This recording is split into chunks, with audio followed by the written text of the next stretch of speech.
I told you. What did I tell you? Didn't I tell you? 'Cause I told you. And when did I tell you? A long time ago. And what did I say will happen when I told you? Exactly what just happened. I voted for President Trump. I mean, you're an educator. You didn't vote for Trump eliminating federal funds. No, I did not vote for that. I do not think that's what the voters want. It's devastating. County wants to cut our school funding.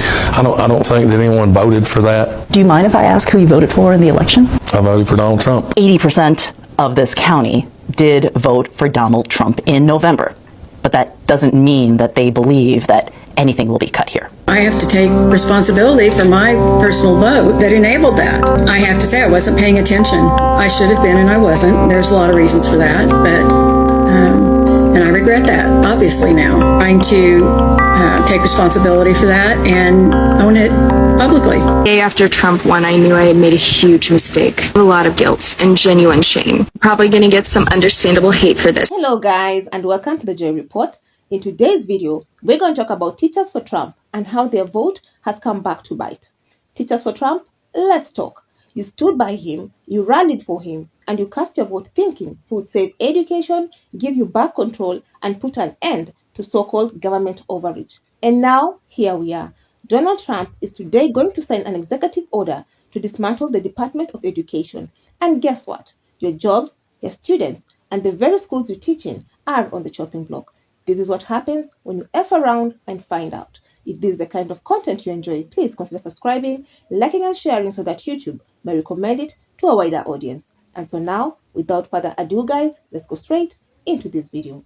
But first, let me play you a few clips on this matter and I'll come back with my commentary. As a side note, all credit goes to the creators of these videos. Take the Department of Education, close it. I'm going to close it. USA Today is reporting this evening that Trump's going to issue an executive order tomorrow to shut down the U.S. Department of Education, something that roughly 2/3 of the American public is opposed to. Breaking news. Trump is signing an executive order to close the Department of Education today. This is disastrous for families across America. It means less funding for schools in working class neighborhoods. It means that if you have a kid who has special needs or disabilities, you will not get funding for IEP programs. It means no student loan administration for those people who rely on the federal government for loans. We need to stand up for the Department of Education and not let Donald Trump shut it down. Every public school teacher is acutely aware of how devastating eliminating the Department of Education would be on public school students. Whether or not you'd be willing to admit that in a political argument is a personal choice. Sure, if you're a small government girly, you would think, well, kicking it to the states and eliminating the Department of Education sounds like a great idea. But as a public school teacher, you know that the first thing that's going to happen when we kick it to the states is they're going to eliminate funding for special services. And the first students that are going to be affected are disabled students, poor students, black and brown students, any student that is in need of special services. I shudder to think that there are Republican special ed teachers that understand the nuance of this conversation and still choose to ignore the facts. I shudder to think that those same teachers watched a president for 4 years mock and make fun of disabled people in front of cameras and still vote for him a second and third time. And after knowing everything about what your party wants to do to public schools, when asked why you still decide to vote for the Republican Party and for Donald Trump, your answer is, I don't vote on issues of education. I look at the bigger picture. We're not buying that anymore. We're not buying it. Not buying it because your presidential candidate and your Republican Party hangs their hat so much on issues of education. Such a huge part of their platform this year is dismantling the Department of Education, and they know how important and how impactful that decision would be on our children. And to sit there as a public school teacher and say, well, I just don't really care about those issues, I'm going to ignore them. Whatever mental gymnastics you're doing in your head about what it means to dismantle the DOE, that move means eliminating accountability measures, any national academic standards that exist, any and all civil rights protections for our students and our teachers, and most nefariously, eliminating all education experts from federal government, which is exactly what they want. They don't want anybody in a position of power being able to say, actually, this is not best practice for our students. This is going to cause negative outcomes for our students, especially for our students in need. Tricking so many Americans into believing that getting rid of the Department of Education is a good thing has got to be one of the most heinous crimes against Americans. The marginal dollars that you think you're gonna save, which, by the way, you're not, what a joke. Education, access to resources that enable education is one of the greatest gifts we can give ourselves. To strip that away from people, it's disgusting. I'm smiling, but it's not funny, and I actually genuinely feel bad for those people. This is not one of those like dancing on your grave kind of things. No, I feel so bad for you. Donald Trump is dismantling the Department of Education. He has ordered the department head to fire half of the employees in the Department of Education. Now, if you don't know what the Department of Education does, then let me enlighten you, because I'm sure that the MAGAs on the right are super excited about this, and they believe that the Department of Education should be closed and that all the decisions based on curriculum and education should be left up to the states. Well, let me tell you what the Department of Education does. The Department of Education ensures that every student has a fair and equal opportunity to a public education. The Department of Education ensures that all students are treated equally and are not discriminated against based on any disability, race, or gender. The Department of Education provides funding for programs that help students with disabilities and students that are minorities. The Department of Education also provides loans, scholarships, and grants to students who are seeking higher education and going to college. The Department of Education is trying to ensure that every child gets an equal chance at an education. So why did teachers vote for Trump? Many teachers who supported Trump did so because they believe he stood for school choice, local control, and ending indoctrination. He painted the DOE as a bloated, bureaucratic mess that needed to be wiped clean so states could take charge. Some teachers felt the federal government imposed too many regulations on classrooms. Others said they voted for the bigger picture and not just education policies. Some didn't like the focus on DEI initiatives. And then there were those who believed Trump's education policies would eliminate what they called quote-unquote woke ideology in schools. Many of you thought you were protecting education, but instead you may have just voted to destroy it. So what exactly is Trump just about to do? By signing an executive order to dismantle the Department of Education, he has set in motion a process that will take billions of dollars out of public schools.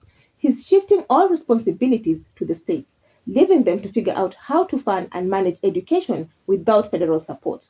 And if you think that means more freedom for teachers, think again.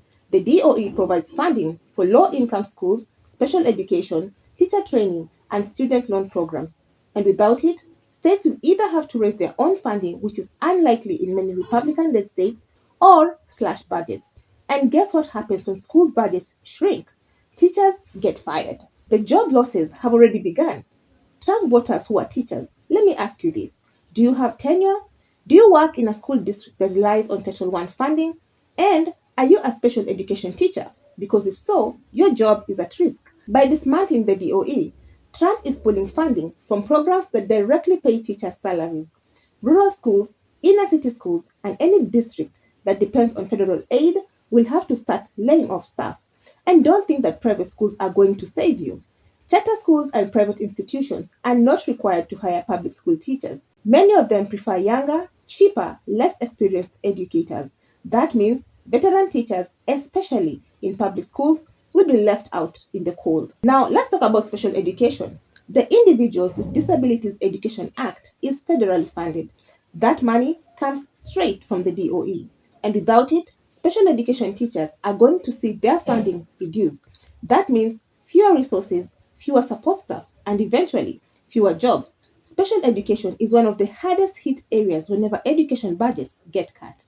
If you are a teacher who works with students with disabilities and voted for Trump, you might have just voted yourself out of a job. Now, let's talk about students, because while teachers are losing jobs, students are losing even more. Without DOE oversight, public schools will no longer be required to follow federal standards. This means states can cut their curriculums, remove protections for minority students, and slash teacher salaries. Some states may even eliminate school lunch programs or after-school activities due to funding shortages. And let's not forget about college students. The DOE manages federal student aid, including FAFSA, Pell Grants, and student loans. With the department being dismantled, millions of students may lose access to affordable higher education. This isn't just about K through 12. This affects universities, community colleges, and trade schools too. So who benefits from this? If you think the government is saving money by eliminating the DOE, think again. This is about shifting money from public education into private hands. Private schools, for-profit universities, and corporations that run charter school networks are the real winners here. They stand to make billions while public schools struggle to survive. Meanwhile, teachers who spent decades building their careers in public education are being thrown aside, and the students who need support the most, they're left with fewer teachers, fewer resources, and fewer opportunities. We are already seeing regret from teachers who voted for Trump. They didn't think it would come to this. They thought school choice meant more power for them. Now they're realizing it meant less funding, less job security, and more chaos in the education system. Donald Trump wants to send education back to the states, but what would sending education back to the states actually look like? None of what I'm about to lay out for you makes any sense unless you're operating under the assumption that his goal is to collapse the public school system. His priority number one is certainly getting rid of the Department of Education, but before he even touches that, he is probably going to create a list of approved and unapproved topics that teachers can teach in the classroom. This is solely just to create the illusion that he is tackling the topic that Republican parents are most concerned about, which is woke liberal indoctrination. And secondarily, it's to intimidate teachers and school districts into believing that they have to align with his agenda and to make them believe that he has the direct power to withhold funding and take their job away. He's already gone on the record saying that he wants to defund schools that don't teach approved topics. That's exactly the precedent he's going to try and establish on day one. Then he's going to make an official announcement that the Department of Education will be closed down. Even though this process might take a long time,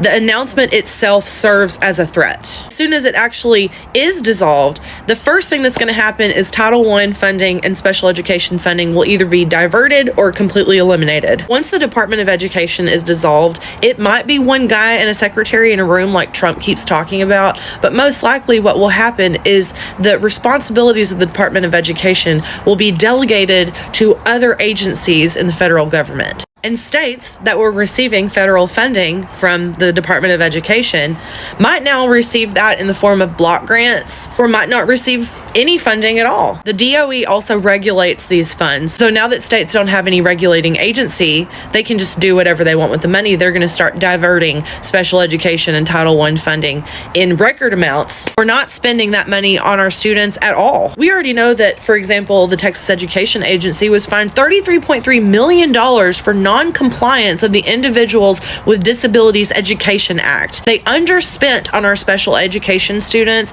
by $41 million. Republican-led states, when given the chance, will always underspend on our students, and without regulation, this will happen in disgusting amounts. State education agencies will also feel entirely emboldened to begin manipulating learning standards and curriculum to the point where it aligns so closely with Donald Trump's agenda that it's indistinguishable. And these changes will be so far outside of the norm, but they will feel safe to do so. Safe to, for example, tell teachers that they're not allowed to teach about slavery anymore, because there's no one to tell them no, and they also know that they can push it all the way up to the Supreme Court and they are protected. And the key here is that the federal government doesn't have anything to do right now with setting learning standards and curriculum. It already is up to the states. But after Trump takes power, they will feel safe enough to put whatever they want in those learning standards. Let me just rapid fire some other things that we're likely to see. Do you value the library and your fine arts programs at your child's school? You can consider those gone. I mean, funding for any of that kind of stuff is going to be squeezed out of existence. Parents will become even more emboldened to threaten litigation against schools and teachers for political reasons. And school districts will absolutely cave, which means teachers are unsafe. Teachers are absolutely unsafe in a Trump presidency, no matter who they voted for. Any efforts to provide students with equitable learning opportunities will become too cost prohibitive. So if you have a kid that has an IEP or a 504, you can chuck that right out the window. Special needs students will immediately lose access to resources like behavioral specialists, mental health professionals, communication aid devices. The end road of this is that special needs students will become institutionalized instead of being given access to a free and appropriate public school education. Title I schools in some of our most economically disadvantaged areas with the highest concentration of Black and brown students will be so underfunded that they will have to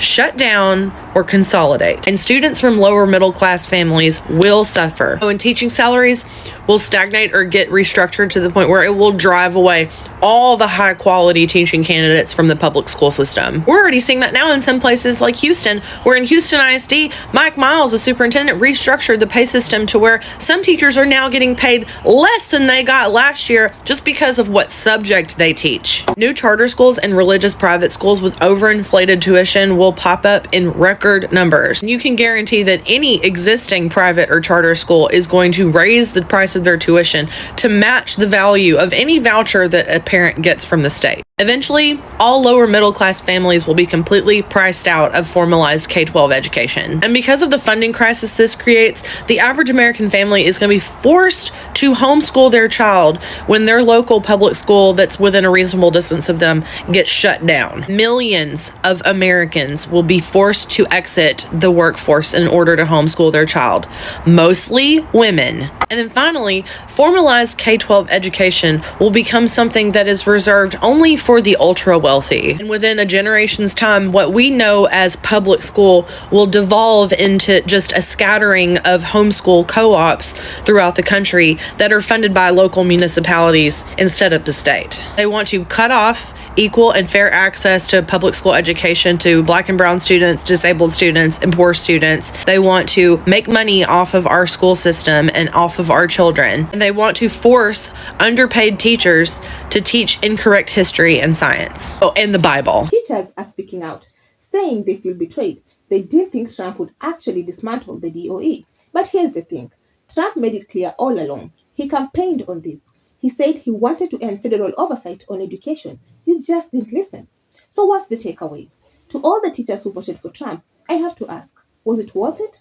Was it worth losing your job, your students' resources, and the stability of public education? You fought against federal oversight, but now you're left with no oversight, no funding, and no job security. And the worst part, the students you dedicated your career to helping will suffer alongside you. So next time, maybe think twice before supporting a politician who promised to dismantle the very system that employs you, because now you're finding out the hard way that votes have consequences. So what do you all think? Please leave your thoughts in the comment section below. I would love to keep this discussion going. Otherwise, that's it from me. I have another video on Black farmers telling MAGA farmers they're on their own. And if you enjoy such kind of videos, please click up here and enjoy. Also, consider subscribing, liking and sharing because it helps me grow my channel. But for now, thank you so much for watching. And until the next time, the Joy Report out.